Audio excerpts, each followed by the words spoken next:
Hey, what's up everybody, and welcome back to News Dose. And E3 just got a whole lot more interesting. There's been a lot of talk about what's happening with E3 in 2021 and whether or not it was even going to get support from bigger publishers.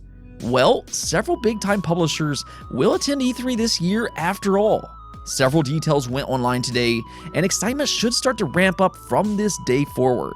We'll talk a little bit more about that later on in the video, and also Xbox Game Pass revealed the first half of April's lineup, and there is a big one included this time. So make sure to stick around for the latest games coming to Xbox Game Pass. That's always a lot of fun, but first we have to talk about Mass Effect Legendary Edition. Of course, Mass Effect Legendary Edition is the remastered trilogy coming to Xbox One, PS4, and PC later this year on May 14th. I know this is a special release for a lot of people, considering Mass Effect is viewed as an all-time great, and I do tend to agree with that line of thought. They have fun gameplay, the stories are interesting, and the characters are simply amazing. There's a reason that these games are just so beloved, so it's nice to see them come back. And that right there's the thing. A bunch of new details came out today, and it looks like Electronic Arts and BioWare are putting a lot more effort into this trilogy than what I originally thought they would, especially with Mass Effect 1. I'm not necessarily going to go so far as to say it's the same scale as some other remakes like Resident Evil 2 or Crash Bandicoot, but they did do a lot of work to make this game look much better. I mean, if you look at side-by-side pictures, you will see a pretty dramatic improvement in the remade version. The character models look so much better this time, the textures are improved, they added a lot of lighting, and in some cases they completely remodeled parts of the environment. It's just an overall better looking game this time, and it also has faster load times. They showed an elevator section loading in at 14 seconds compared to the original that took 52 seconds. That is a huge improvement. Now, I do encourage you to go watch the IGN video about this for a more in-depth look, and I will leave a link to that in the description below. But it's not just a visual update. They also went out of their way to improve the gameplay. Again, Mass Effect 1 is the title that needed it the most, and they clearly understood that as they tried to give it some quality of life improvements and get it more up to date with Mass Effect 2 and 3. It looks like they completely revamped the Mako vehicle, which was horrendous in the original. I hated that thing years ago on the Xbox 360. They made it less floaty in the remake, however, as well as improve its accuracy and even gave it a booster. Nonetheless, it seems like this trilogy will be much more modern this time, and it gives fans a reason to revisit it once again, as well as bring in newcomers for the first time. And speaking of games that are coming back in 2021, we also have Diablo 2 Resurrected, which will be getting a technical alpha this weekend. Now, fans have been waiting for a remake of this game for years and years. It is often viewed as the best in the franchise and an all-time great action RPG. A lot of people have very fond memories of this game, and while many people wait for Diablo 4, you can at least go back to Diablo 2 with this new Resurrected edition. So I know the excitement is definitely there, and if you just can't wait to play this game, well, you might be able to get into a technical alpha this weekend where you can test out one of 3 classes in the first 2 acts of the game. Now, this is only for PC players as of this moment, and you have to sign up for a technical alpha to even get a chance to play this. You're not guaranteed a spot just yet, but if you want a chance to play the technical alpha, I will have a link to the signups below. As for console players, you might want to opt in for this technical alpha as well, as they do expand to consoles in the near future. It will be available on the PlayStation, Xbox, and even the Nintendo Switch. It's also being developed by Vicarious Visions, the studio behind the Crash Insane trilogy, so I do have some confidence that this will be a good overall remake. They do know what they're doing when it comes to remakes, as they have shown in previous games. Next up, here's one that I found to be very interesting. For those who have followed this channel for a while, might know that I really enjoyed Battletoads last year. I hold that game in very high regards as being one of the better beat-em-up games that I've played as of recent. I'd rank it right up there with Streets of Rage 4, River City Girls, and Castle Crashers. The beat-em-up sections were just so smooth in this game, and the animations were crazy good looking. The story was fun as well, and I enjoyed the multi-genre stuff. I think Dlala Studios did a good job with Battletoads, and that's why I find this particular topic to be so intriguing. So apparently, Dlala Studios is now hiring a 2D VFX artist and a 2D environment artist to contribute to an exciting new project with a much beloved established IP. Yeah, so the first thing that stands out about this is that it's a 2D game for a much beloved IP. That fits right in line with Battletoads, and I know for a fact that they do want to do a Season 2. They've mentioned this several times on Twitter, and there is even an achievement named Season 2 Win. However, as of March 17th, they confirmed it was not in active development, so unless something changed in the last couple weeks, this is not Battletoads. Now, maybe things have changed and hopefully they did, but it is important to keep in mind that this could be something completely different. They've also worked with Disney, so maybe they're doing something together with them. Truthfully though, I wouldn't mind seeing Dlala Studios try some other Rare-related IP. It is 2D, however, and we have to keep that in mind. I wouldn't be opposed to having a 2D Banjo-Kazooie, though I'm not sure what the reaction of that would be like. I'm not saying it will happen, but they certainly seem to be talented at the very least. Battletoads was both faithful to the original while also making it its own game, and I'd be interested to see what else they could do with the Battletoads IP. They could definitely build up on that franchise, but I guess we'll have to see what they're up to. I mean, we know for a fact that they do want to do another Battletoads, so come on Xbox, let's make this happen.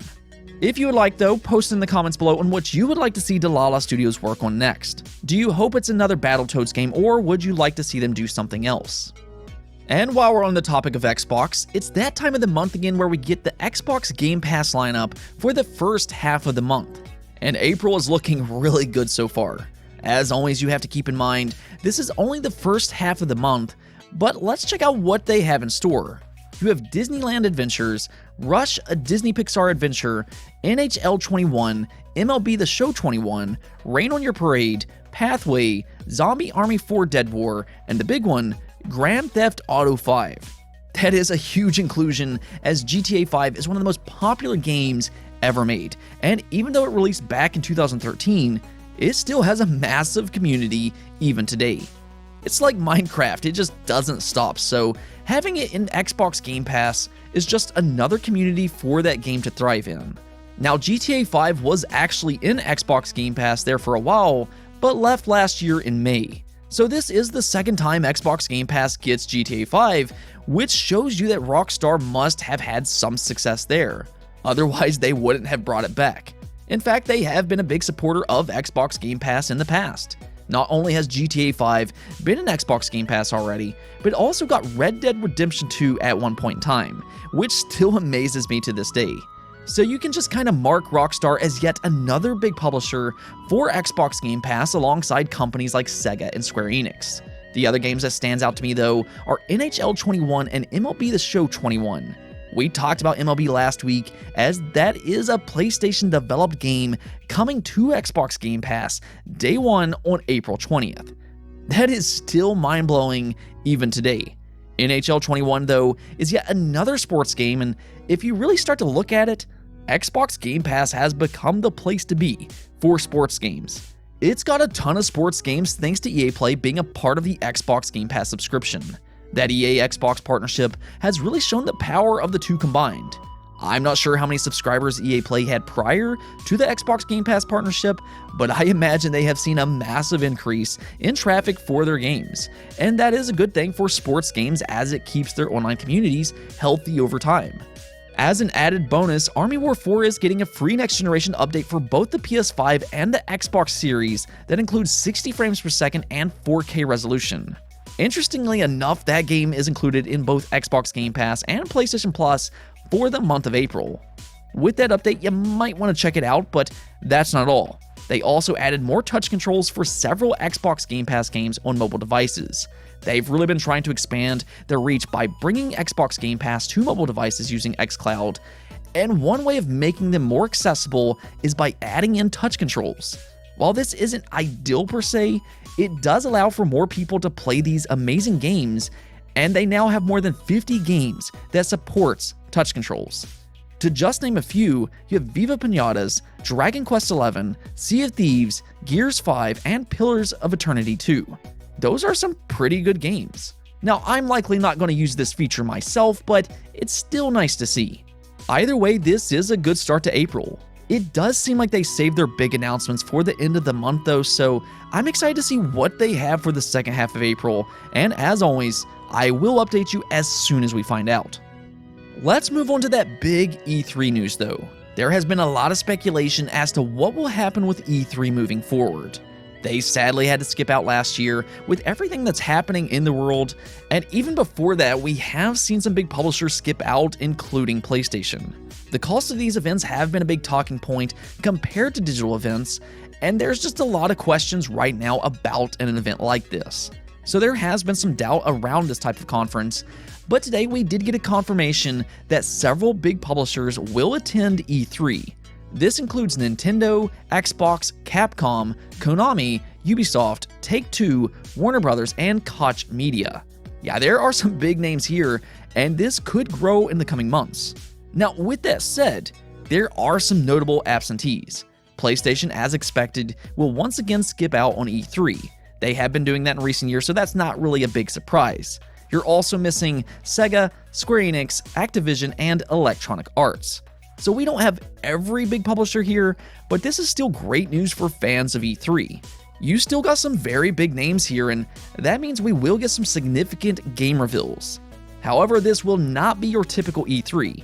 With times changing, ESA has chosen to evolve with being a virtual style event. Now we need to see exactly what that means, but they did say, this year we are focused on delivering multiple days of amazing programming that showcases the video game industry with a new online portal and supporting app that will include tons of features such as customizable profiles, on-demand content, gamification, real-time activity feeds, and more. We'll build off the success of 2021 and continue to look into new ways of showcasing the industry in 2022. That actually sounds pretty decent on paper. I mean, we still need to see the execution of this event, but the good news here is that several publishers have joined together to partake in an event like this. The excitement should definitely start to ramp up, and we don't have to wait too long. E3 takes place from June 12th through the 15th. Let me know in the comments below on what you think about all of this though. Are you excited for E3? And give me some early predictions on what you think will be revealed here. And before I go, let's take a look at the poll of the day. One thing that we have most certainly seen with the Switch is games being extremely successful. I mean, Mario 3D World plus Bowser's Fury as an example sold significantly better than the original on the Wii U. Now, to be fair, the Wii U did struggle quite a bit, but it did have me thinking that maybe some old dormant IP could come back and have a lot of success on the Switch. So I wanted to ask you, what old dormant IP would you like Nintendo to revive and bring back to the Nintendo Switch? I actually thought this one would be a little bit closer, but 41% of you want Star Fox while 20% want Mother to return. I get it though, Star Fox is a beloved IP that does absolutely deserve to return. I really enjoyed Star Fox 64 as a kid. I played that game over and over again. I know its most recent game, however, didn't do well in terms of sales numbers or impressions for that matter. Star Fox Zero was kind of a letdown for a lot of people, but I'd like to see Nintendo give the IP another shot. For me personally though, I would go with Kid Icarus followed by Mother. I think Kid Icarus could really stand out on the Switch with some good looking visuals, but we haven't seen a new Mother game in such a long time. I mean, we're talking about an all-time great RPG, and for whatever reason, it doesn't get a lot of love from Nintendo. I don't even think they necessarily have to make it a big AAA game. It could just have the old retro art style that we're already used to. That wouldn't be overly expensive, and fans could be happy to play a new Mother game. Looking through the comments though, lots of games were mentioned, including Punch-Out, WarioWare, Golden Sun, Advance Wars, Mario RPG, and even Diddy Kong Racing, which remains my absolute favorite kart racer to this day. I agree with that one right there. Let's make it happen and bring back Diddy Kong Racing.